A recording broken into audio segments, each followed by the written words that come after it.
everybody. Hope all is going well with you all. I'm very happy to be back here with my main man, Kanan Powers. We kicked this thing off a while back, and you can all check out the collabs we did. We bring good, insightful information on these different topics. Hey, what's up? What's up, Kanan? How Nothing you much, been, bro? man. It's good. It's good to be back, man. Yes, Getting sir. back to it. Yes, sir.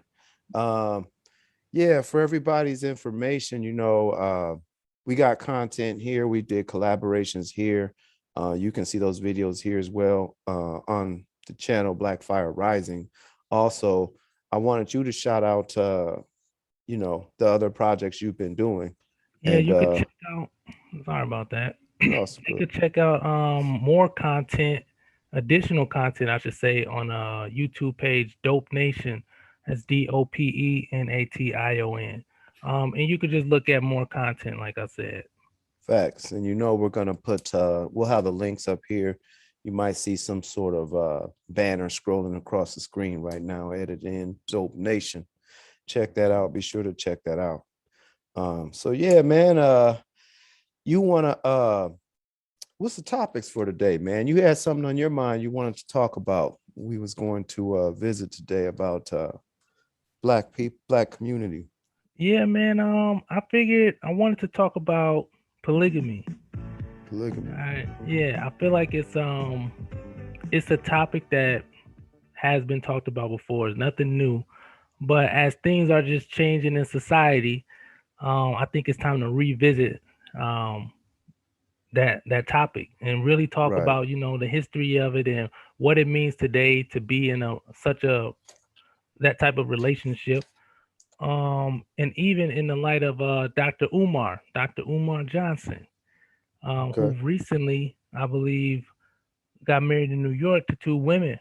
Now, a lot of the debate and argument around that was it's not legal to have that type of relationship in New York. So that's another thing that I wanted to talk about.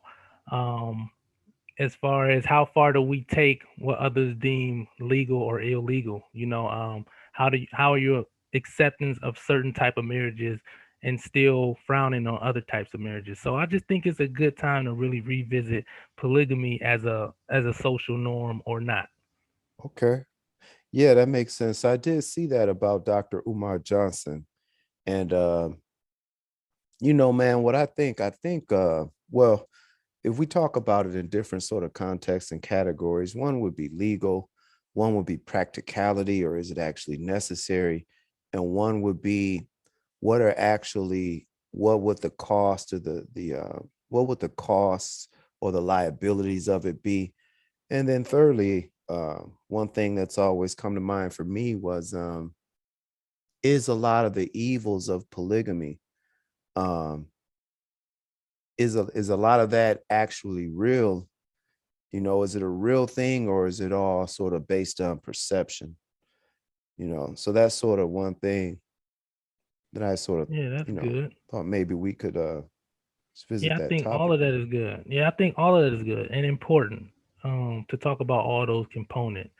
So again, another person that's kind of in the social media world who I also seen had two women is this guy Kevin Wisely. So that again is what made me think about. You know what? Let's talk about it because as I read the comments, I see a lot of just contradicting information coming from similar type of people. So some people will say that they're liberal and they believe in progression. They want to see everybody treated as equal.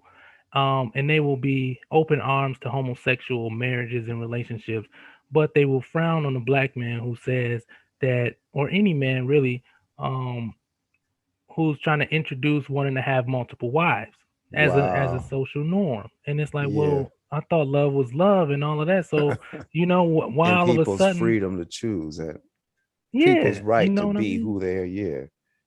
So I'm kind of curious as to why were they so aggressive towards that? They would say, "Oh, he's a womanizer," and they Right. use all these abusive terms really. And what I mean by abusive is that they just they come off in a negative way, not like a physical abuse. But Right. And I'm like, nobody says congratulations or I'm glad you found two people that you love and live a happy life like they would do any other kind of, relationship. Hey So man, go oh ahead. sorry. You know, No, one go thing ahead. you just said that I found funny is like, and it could just be a curious sort of what do you call that? Coincidence. Do you notice how things that could wind up producing increasing population, for example, and growing villages, and I'm just saying this just sort of just without like sort of condoning either side, but Right. it seems like something such as polygamy per se in terms of numbers and population and village growth that has the potential to increase populations, and that's always seen in a negative light, in this Mm-hmm. instance, at least when you're saying like they shout it down and they say womanizing and they say, it's immoral. But the very sexual behavior, in air quotes, quote unquote, sexual behavior that is least likely to increase population growth is lauded, is uplifted, is praised. Mm-hmm. So the things that will not produce, will not be fruitful or multiply in terms of population is a good thing. Conversely, polygamy in this case is seen as a bad thing or stigmatized. And at the same time where, at least on the liberal side, abortions are condoned and everything. Um, I might Mm-hmm. have to, but yeah, man, I just find that Yeah, curious. It that just is. seems like the best intellectual liberal minds seem to want to produce the least productive sort of behavior, at least in terms of population growth. Right. And I'm glad you mentioned that because that's what, we looking for answers in a way. Like like make it make sense. I think that's the term they use. Like make that make sense. Um, do people want to be progressive really, or is it just to push their agenda? And they use that Facts. as a tone to get people to support it. And then Right. once it goes against their agenda, then it's like, oh, that's not what we meant, or no, we're not looking at it like that. And again, I mean, I've even heard people start trying to not necessarily push, but lean towards, lowering the age of sexual consent. And Right. it's like you still get more of a favorable two-sided debate where it's like some people are going to say love who you love and people can't help it, and then some people are going to say no and oppose it, and then of course you get that third side of people like to each his own or whatever. But when Right. it comes to polygamy, especially if a black man is talking about it, it ain't really much of two sides. It's pretty much one sided. And it's like, no, they don't deserve it. They shouldn't have it. And yada, yada, yada. And no woman is going to want to be in that position. It's like, well, why are you speaking on the behalf of women you don't even know yet? So if he can find two women or three women or four women that was willing to marry him, the undertone should be congratulations, in my opinion. If you actually were being progressive and thinking in a form of equality, you would promote that. Right. And you know what I find it's kind of funny, man, because it leads me to one of the categories that we were could use as a framework to sort of look at this is that are the evils of polygamy, are they real, or are they a matter of perception and people becoming emotionally triggered? And I ask that because when you look at the definition of polygamy and you talk about polygamy, poly meaning many, um, and you have, in this case, so you have an individual man who is courting or being with more than one female at a time. And in the strictest sense, you could argue that society is a polygamous society in all but name as it is. And True. so when you talk about whether it's polygamy or is it polyany, uh, when it comes to females, Yeah, polyandry. Yep. polyandry, sorry. So a lot of this is already happening, I think, in all but name. And so you'll have several women who say they're just sort of dating different men on a roster.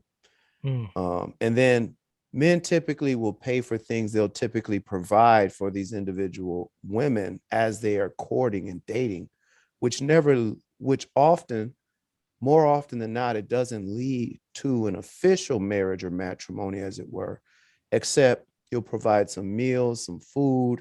They will copulate as if in a marriage. They'll spend time. Sometimes they'll even shack up. And Mm-hmm. then, even outside of that scenario, the woman will have different men that she can call to sort of perform actions around her house or to fix things, to bring things, etc. These Mm-hmm. are like husband roles. So you can have one guy who's fulfilling the role of a husband for more than one female and vice versa. And these different people are sleeping with each other as well, Mm-hmm. more often than not. So you actually have polygamous situations, you know? Yep. But then when you see someone say, well, you know what, we're going to put this on paper or at least on the record, for example, so that actually in this case, I will be beholden to these different women. So if I Right. am recognized as their husband, either legally or, religiously, as I suspect in Umar's case, or ceremoniously, then they can actually hold me to that. Like when they call me to come do something, or if I have to provide a shelter for them, or whatever the case may be, I actually have more responsibility with these particular sets of females than I would just out there in the field, just hitting it and quitting it and going through the Rolodex. So why is the instance where it is actually legalized, and I think in a more moral and responsible context, and it's formalized, why is that seen as evil and ill when just the regular people that are just out playing the field, you know, why is that preferable? I mean, that's Yeah. condoned in society. That's an amazing question. I would like to know the answer to that one because I mean, before you kind of just mentioned it, I never really thought about it like that. But that is very true. That whole playing the field idea is very acceptable and common, even more so than accept. If people don't verbally say it's acceptable, you can see it in behavior because the lack of relationships, the lack of monogamous relationships and marriage just in general. And yeah, just throughout the media and what people say, it's a lot of people that engage in dating multiple people. That's what they Oh call yeah. it. They say So, do you, women go through whole phases, etc. And mhm, everybody lives, well, the majority of the people live sort of, strictly speaking, a polygamous sort of lifestyle, at least, um, or a hypersexualized, I don't know how yeah, want to term it. Yeah. and it has a lot, and it shows that it has a lot to do with that commitment. Because once you become accountable, and I think that's when people really run from the real issues. Um, because once you make, like you said, you put it on paper and you validate it, and then it's like people feel they have to be bound to something, and I think that's really where a lot of this new society is running from, being accountable. They don't want to be, everybody wants to be the world leader, but they don't want to take accountability for the state that the world is in under their rule Right. or leadership. And it's Right. like, well, how do you get both? You don't get both. You either want to be in this type of relationship or have this type of society or not. And when you have to pick one and you have to choose yes or no, then people don't know how to defend that, or they're not really taught that everybody's not going to agree with you, so they don't want to be glued to a decision. You know what I mean? And then Right. have to defend that decision. And I think that has a lot to do with why you will see people verbally say, "Oh, that's not right," but then they'll Right. Right. practice something totally different. Exactly. You see the dude, it's like, oh man, he a player. That dude's a player. Like, say like a Hugh Hefner type, or just any actor or famous person. That person is actually expected, even an average guy, they're sort of expected to have some source of experience when it comes to dating, courting women. If a woman were to meet a guy who was an adult male and he had no experience or knowledge of what to do with her, I mean, functionally, intimately, sexually. I mean, that guy will be seen, it will, it will be seen as if there was something wrong with him, which implies Mhm. that he needs to have at least a minimal amount of experience, Mhm. right? Don't go in there not knowing what you're doing. And then women are typically not expected to be virgins either. I mean, who expects to have a virgin? Mhm. So when you look at a a man, and it's like, oh man, he's doing his thing, right? He's got his act together. You know, he knows how to treat them. He's smooth. He's suave. Oh, what? He's married to them? Shame on Right. him. You know, it's like Right. suddenly psychologically, the entire perception of the same behavior shifts from positive to negative, even though in a polygamous sort of sense, there's actually more accountability Mhm. that is expected of that person. Because you could criticize a man for dropping his wife. Right. If they have a village and he's got to build these things and provide, and he can, afford it, and he's grinding, if he just sort of boots one of them out, he's subject to criticism. Right. But from the chicks from the club or wherever he's going, or from the church nowadays that he's running through, there's no accountability for Yep. curbing one of them. No, Yeah, I that's just true, think that's man. a crazy, that's sort of odd. But I don't think people, I think people are more dictated by, opinion, loud voices Yep. in the And media. what's gonna get the most likes, or Yes, or sir. whatever. So it's like, but the problem with that is that it starts to, I think, for the younger generation, or I would just even say the more ignorant people who are not really seeing how it affects real life. Like social media has crossed the line where it affects real life. So what once was just 100 likes is now almost like 100 validations, as if people will look at those likes and say, compare it to, getting a second opinion from a professional, right? Right, Versus just like 100 likes could be from anybody. It could be from somebody who accidentally hit the button, or people who just like the person because they dress nice. Nobody really is right. deciphering why this person is getting all this attention. It's just viewed as, oh, that's because the point is valid. And then that plays into real life. So I think that's where you have to take a little bit of the social media content serious, because people apply it to real life as far as validating their point. Yeah. Um, It can be an issue. Yeah, like you yeah, said, people bring over from social media and virtual worlds into the real world. yeah. But I think there's those some good points. Another issue I think is that when you talk about polygamy, people go straight to sex. And I think that's a problem with just being in a, like we said, a hypersexualized society, Facts. where that's all they think about. Well, you're gonna have sex with a bunch of people, and it's like, okay, again, like you said, people are already doing that. However, when you talk about polygamy, people don't ever talk about the benefits of it from a non-sexual component, because they go straight to the sexual component. Now, throughout history, um, polygamy was used in cultures for certain benefits. So when a man took on many wives, a lot of times they say it happened in societies where the woman's duties were excessive, and a lot of the women were appreciative of the extra help. Now, I know in today's society they're gonna say, "Oh, that's just nonsense." But when you think about a society where um, the men are hunting, or the man is hunting, and then he has a lot that he's bringing back to the table, per se. Um, women had a lot to do. They had to take care of the kids, take care of the land. They were doing a lot more work around the house, versus today where you're not even farming, and people can barely keep up with that housework. The housework before modern society was a lot more intensive. So having multiple wives was beneficial for a man, and the woman, because her workload was lessened.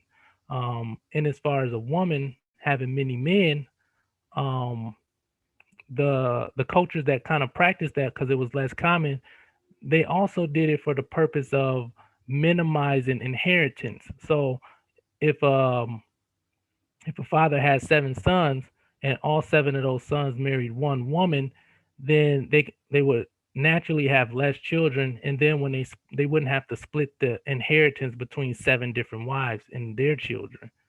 So Okay. a lot of people, like I said, they only look at the sexual components of it when you're in a hyper sexualized society, and they don't really understand why cultures even practice that. And I think that's something that people should do on their own, is just, read up about it and read up about some of the reasons why people were practicing that versus just you know saying, or calling somebody a slut because she's a woman who wants multiple men, or calling a man a player because he wants multiple women. Actually think about, is that beneficial or logical for that individual, and if it works for their situation. Right. So yeah, one thing that when you're talking, I think about when we look at things, we can look at things from a moral critique or criticize it based on our perceived moral values, like what's right or what's wrong. And that's that can be purely a psychological perception, an emotional perception, because then you have in actuality what may work in reality, which can be a different thing altogether. Sometimes morals line up with what will work in reality and what's healthy, and sometimes they don't. For example, if you look at lion prides on the savannah, and if all of a sudden you had female lionesses running up saying, hey, why do you got more than one lioness? Why are you having sex with more than one female lioness? And then each male was obligated to just be with one lioness. Well, mathematically, it wouldn't work because the competition for survival is so high. And economically speaking, one male can impregnate more than one female at a given time, which will optimize a higher birth rate within the population as a whole, versus if each male were required to be monogamous, the pressures of the environment themselves, mathematically speaking, there wouldn't be enough offspring to withstand the selective pressures of the environment. So you Mm-hmm. need a greater population by the time you factor in natural and aggressive death rates. There's Mm-hmm. a problem with monogamy in nature, for example, per se. And Mm-hmm. I think that when you look at especially Black people, when you look at the ratio of men to women, and you think about the actual pressures of our environment, when we just are honest and talk about the pressures that our population in particular faces, um, and you look at death rates, prison systems, and then even beyond that, sort of the passive deaths and Mm-hmm. incarcerations that we incur at such a higher rate, meaning uh, sometimes we don't get the ring, we don't get we're not in those spaces of education, earning, and stuff like that Right. that often appeal to women. So what winds up happening is the numerical ratio, which may be, I think I looked it up right before the video, is something to 87 to every 100 women in the Black Mm-hmm. community.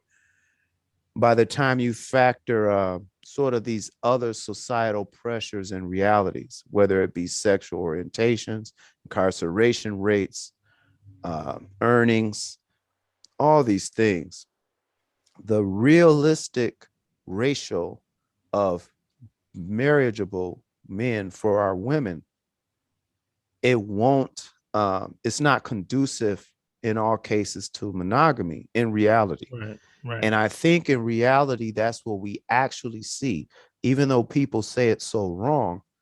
I think on one of the Kevin Samuels I was watching one time, and he said that, I think he said something crazy like 20% of the men in the Black community sire or father, sire rather, like Mm-hmm. 87% of the offspring or something Mm-hmm. like that. So you have a situation where a limited number of men are actually impregnating multiple females.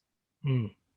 And when you look at the actual population, I'm sure you can adjust this by social economic class. I mean, you're not going to talk about, a Black couple in Beverly Hills, for example, or whatever. I Right. just mean Right. across the board, especially in lower socioeconomic communities. When you have that sort of situation, you could argue that the only reason that we've been able to hold a 13% an alleged 13% of the population, even withstanding prison industrial complexes and mortuary industries. The only reason we've been able to maintain and hold a 13% line is due to polygamous behavior in a way. So I don't know. What do you think about that? Like separating perceptional judgment versus, and does that line up with what works in reality? And polygamy in that sense, in terms of just being able to maintain the sheer numbers in the face of a decreasing available Black male population pool within Black America itself. What are your thoughts on that? And, you know, I granted there's a way it could be done better per se. If the argument is pro polygamy in that sense, there's a way it could be more functional, i.e. make it more formal, perhaps. What do you think? I mean, like I said, I think that that's a good point. And I think it's very possible, again, if people really start understanding polygamy from a non-emotional standpoint of just what you feel about it or what your morals or religious beliefs. I mean, because at this point, for the Black community, I'm speaking for, it's very beneficial and almost necessary.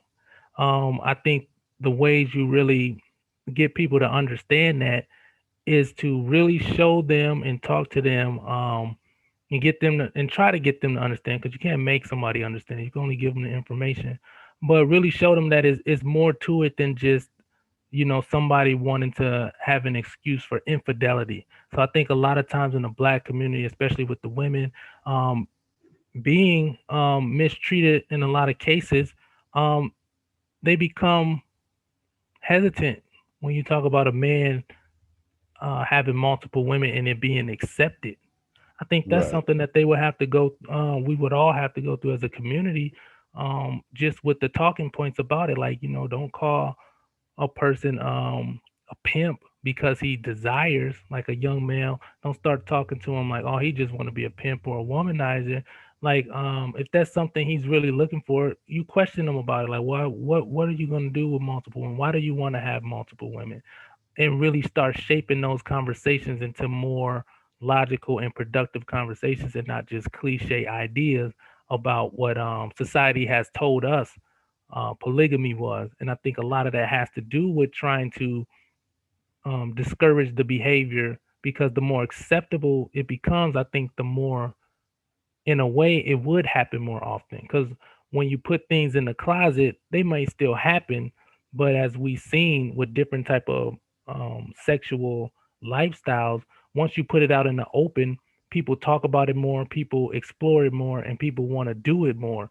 And I think that that will open the door for polygamy conversations as well, because now you're gonna have to tell us why you accept two Black males wanting to be together, and you say that that's love. But then when we say we want to start promoting to younger kids or younger men that they should explore the option of having two women, you tell us no. You're gonna have to back that up.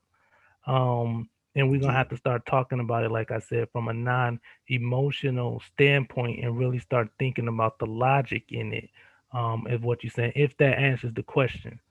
No, that's a good answer. It's a good answer. And I think that the more we're able to process things logically, the better benefit and outcomes we can have, because it's an error to process emotionally, because emotions by definition, they're more chaotic and they're Mm-hmm. more whimsical. But you know, two things as you were talking.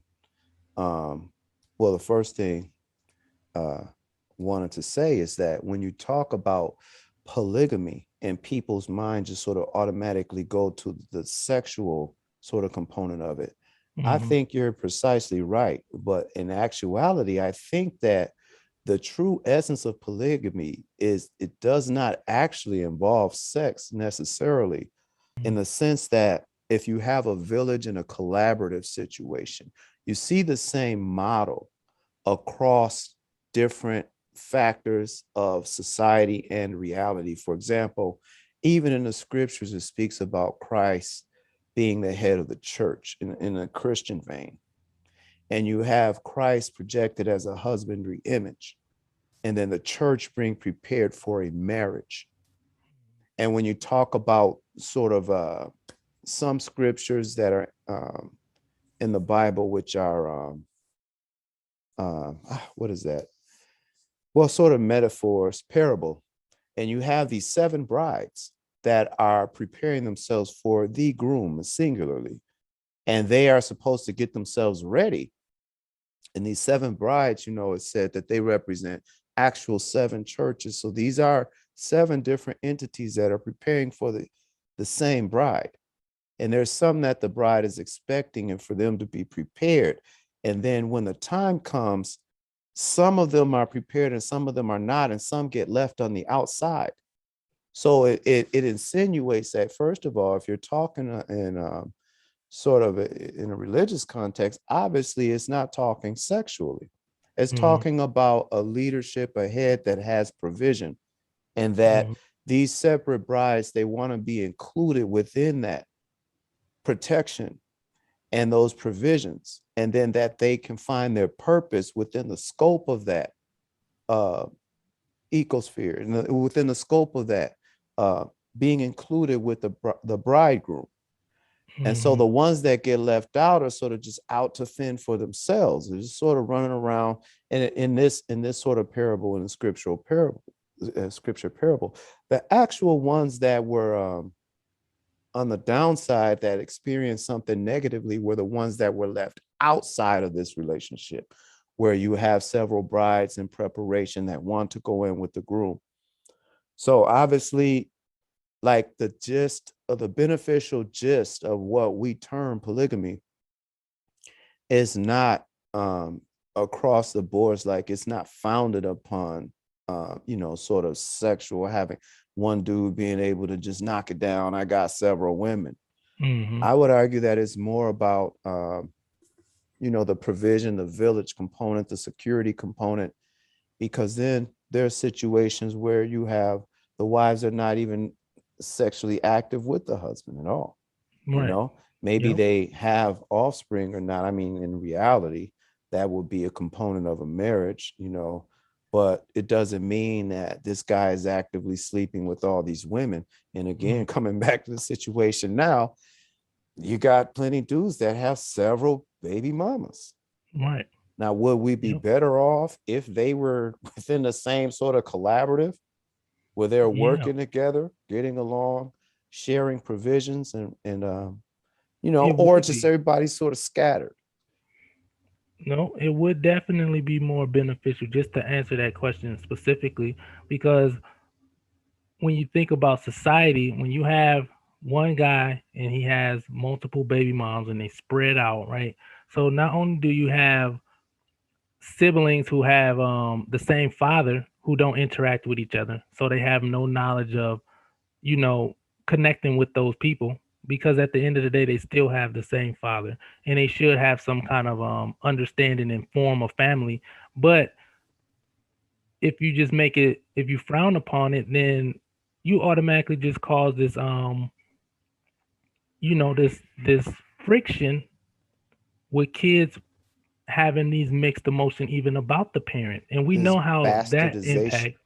Yeah, the right, exactly. bastardization of their identities. So they don't feel valid because it's like, well, I didn't come from a perfect household. But once you make that the norm and you really start making these people work together, or promoting that they work together, so that they don't have to have one family starving while he paying child support for 2 of them, and then the other ones went off and got married to some, like, you got all of this friction, and nobody's thinking about what kind of impact that's having on the children that they have, because that's a fact, like that's already been done. But what's hindering it is everybody criticizing it in a negative way and not looking at ways to capitalize off of it in a positive light, or not even capitalize, but talk about it and speak about it in a positive light, so these kids don't have to feel that they are bastards. Because like you said, if you make it legit, and you accept this and condone this, that in itself is going to offer a certain level of validation. and Right. security, and kids will thrive better because they don't feel like they have to be ashamed of the fact that this is my half brother or half sister and all of that nonsense. I Right. think it will make society more productive, and then the women again can decide how they want to move forward together because they do share a common factor, which is the man. So all of your kids are related whether you like it or not, Right. and And really start working through that. a lot of women have that already. They look over there, they go that bitch over there, They Hmm. know each other and everybody's sort of in the same area, as it is. Yep. Sometimes, they kick it together or talk or, it's almost sort of like structure or informally is there. And the Right. women, they know that. They sort of accept it. They're in the hood.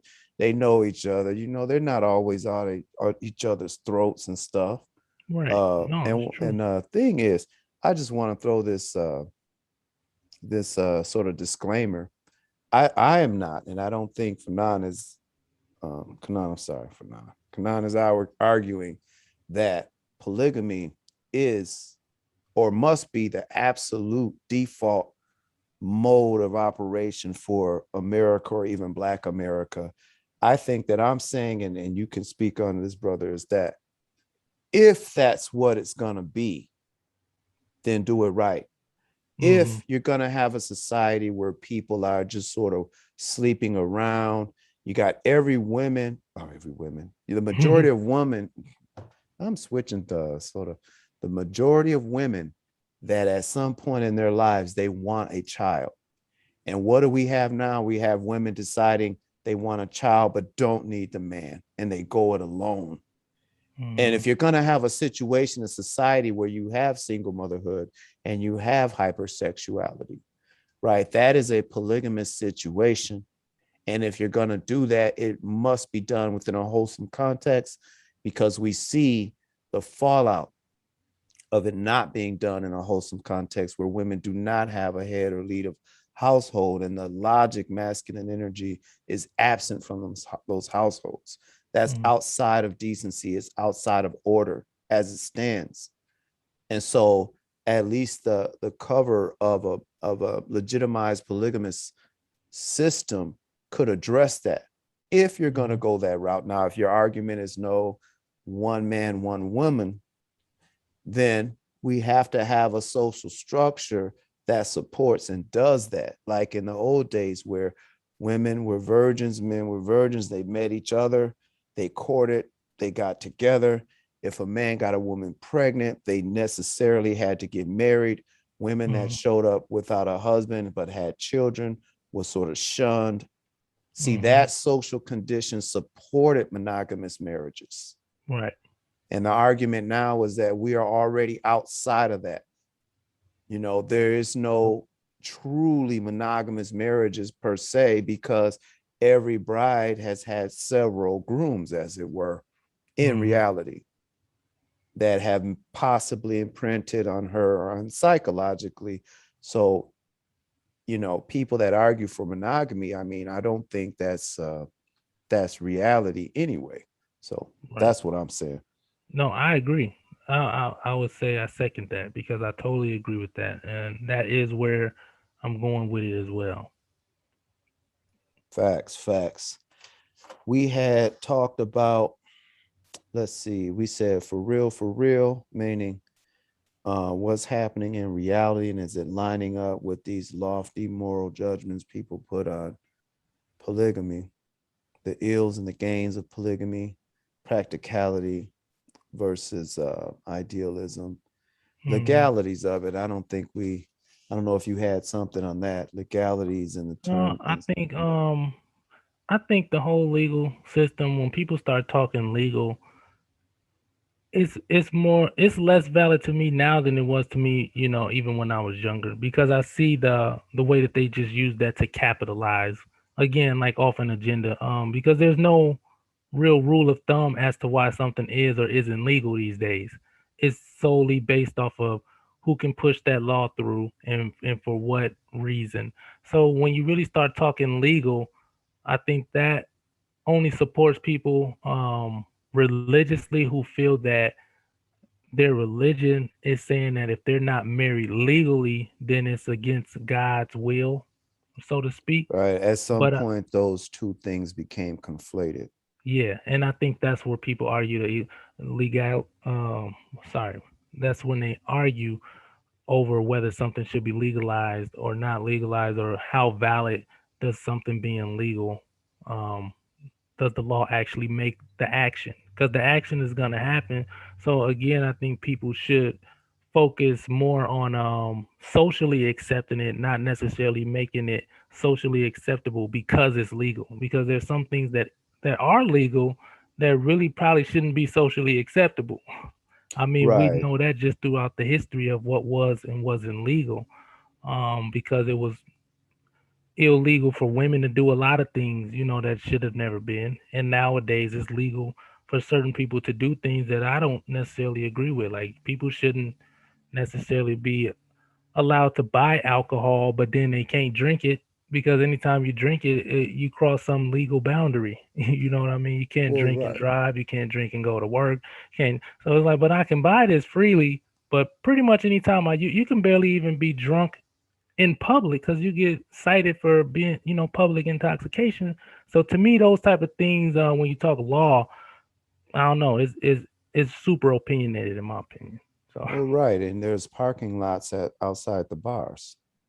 And by the right. time you have one drink, technically you're over a legal limit.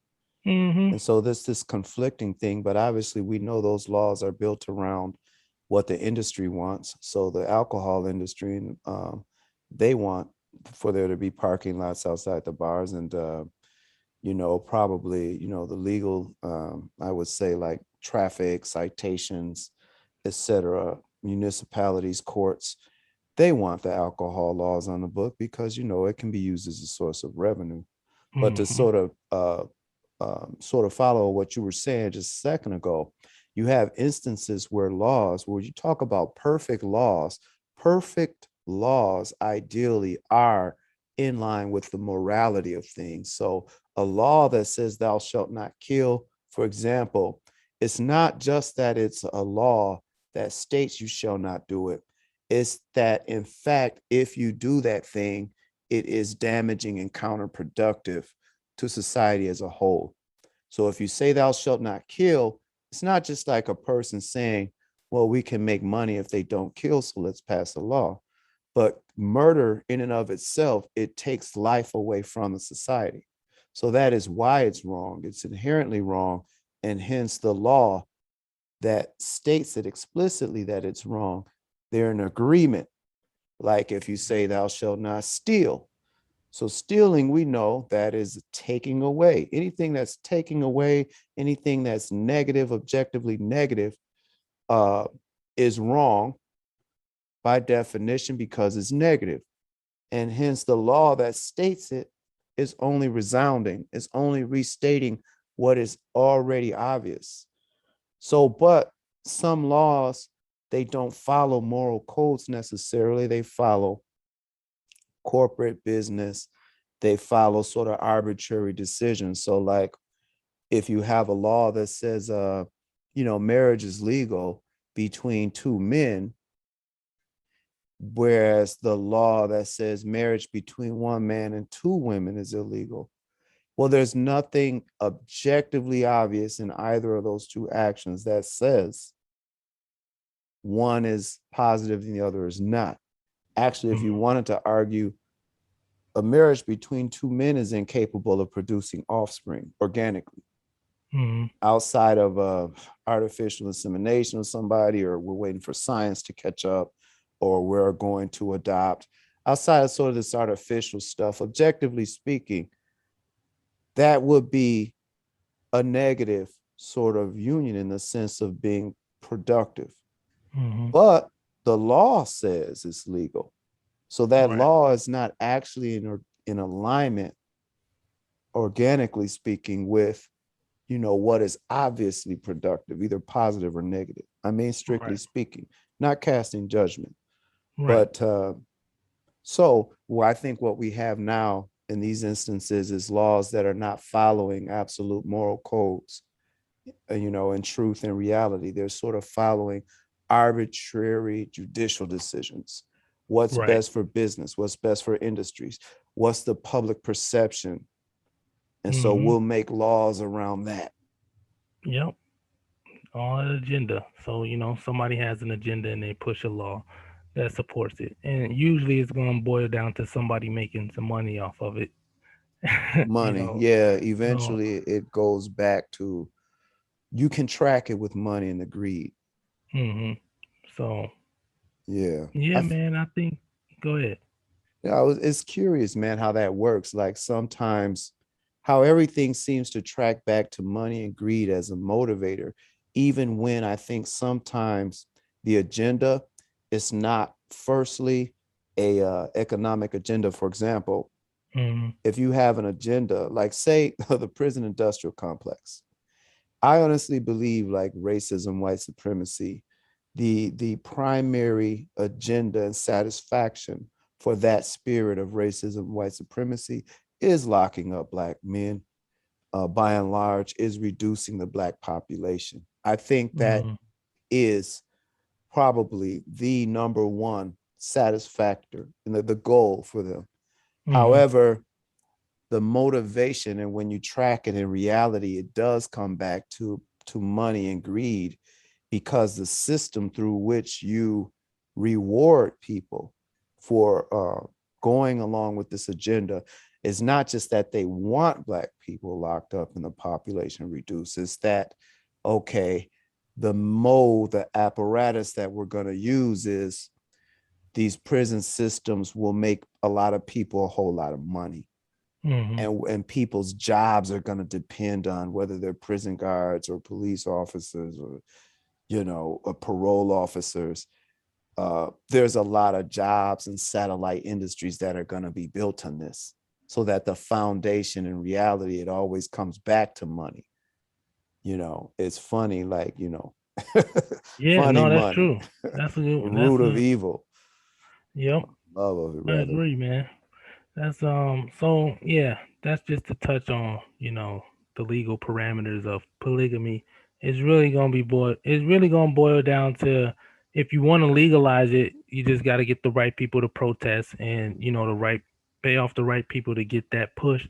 But that will have nothing to do with like the more important aspects of it, which I think we touched on, where, if it's beneficial and really understanding the nature and what it will produce, for the Black community or just society in general. That's more of a because I mean, if they legalize child pornography again, like that's not something that's gonna benefit society, No, but like and you I don't, said, it's a you know, business. It's a, right. yeah. But they might do it if it pulls the right money and they just get the right people to push it, and then they word it right where they don't call it child pornography, and just like that you'll have something happening that's not beneficial to society, but people will say is more acceptable than something that is beneficial to society but it's not legal. Well, I think child Oh. pornography is already more socially acceptable than polygamy in a lot of instances. I mean, in the Mhm. strictest recognition of it. Mhm. Uh, we have polygamy happening, like we mentioned, but it's just not spoken of with respect or in legalities. But when Right. you talk about the sexualization of children Mhm. Yep. and the exposure of children to sexual content, when That's a lot very of those real. barriers were removed from devices and porn industry itself, it had leashes and reins on it. You couldn't just download porn on phones and devices and everything. And Mhm. there were specific gatekeepers for pornography, to where you absolutely had to be an adult to acquire those things. And Right. now where children are exposed to sexual content, material, and activity at a very early age, and in the Mhm. strictest sense of pornography, they are being exposed to porn and being made participants of it, and it's being socially normalized. Yeah, I agree from that angle for sure. And so it just basically validates kind of where we was going with that, is that Yeah, that's that's as much of a factor as you want it to be, put it that way. and that could be a whole episode, man. Is I think a lot of people, they're unaware, and Mhm. it would be shocking because I know about this. I sort of looked into that, and it's still shocking to me every time I think about it. But there's a history behind that, and there's a history to the movement to lower, and I think you mentioned to me a little earlier, lower the age of consent. And when you talk about the movement that started in the 70s within the institutions of the American psychological and psychiatric institutions, and sort of things that were taken off as definable mental illnesses. One of those was homosexual tendencies and behaviors, which in the 70s, though it wasn't strictly illegal per se across the states, it was still defined as a sexual deviancy. Now, that was taken off the dockets first. Now, whether for better or for worse, people can judge that. But we see those same sorts of efforts in terms of trying to define ages of consent and whether children should be subject to sexual advances from adults. And I mean, not just 11 years old, but even younger. That movement is happening within those same spaces today and have been. And as people need to know the history of it to know actually what's on the horizon and what they're pushing for. But yeah, like again, like I said, that would be for another shocking episode. But hey, man, I wanted to just say one other thing real quick. Like, yeah, we can push for what ought to be legalized and what's best and works best for our community. And whether or not, in my aspirations, the greater society or the lawmakers in this sense, which is a dominant culture, decides to put their stamp of approval on it or not. As I always say, at the end of the day, reality and truth is going to get the last word. Like, it's going to be what actually works and increases populations is what's going to happen. And if that doesn't happen, the alternative is population decrease, which is already happening and happening around the world. So either people are going to do what works and survive, regardless of what the law says, or they're going to do what doesn't work in reality and love, quote unquote, love who they want to love, do what they want to do. And eventually there will be a continual population decline in reality. Not talking about emotional triggers or perceptions, all of that aside, at the end of the day, man plus woman, especially plus women, equals next generation. Facts. So let's get it popping out here, my people. Right. With that being said, no, I'm joking. On that note, they gotta be mad, bro. Hopefully, man, people get the message. Like I said, it's always gonna be, some people that disagree, but disagreeing is not a bad thing. Just don't look at us and judge us solely off of one or two episodes. We just really trying to put the information out there and get our people to really think strategically and logically as well as emotionally. So we don't want you to cancel out emotion. We just want you to factor in all those other components of thinking. And put emotion in its proper place. You think, your logic, you process things so that you don't get hurt by reality. After you make the right decisions, you feel good about it. After you build the house, you have a little fireplace and do your Christmas celebration or whatever you want to do in there. That's an emotional, nostalgic time, but it has to happen within the context of a structure, which requires logic to build. And oftentimes we put the emotional cart before the logical horse. But again, that disclaimer, man, like, yo, I don't think either one of us are arguing like saying that polygamy or whatever, or from an egotistical point of view or anything like that. We're just putting it out there. So any refutation, any logical, even argument or debate is always welcome. All right, man, that's good. I think that's a good summary. Okay, bro. Well, shoot, we did good. I think we had a record now. We had about only 40 minutes. Okay. Which is rarity for us, man. I know, right?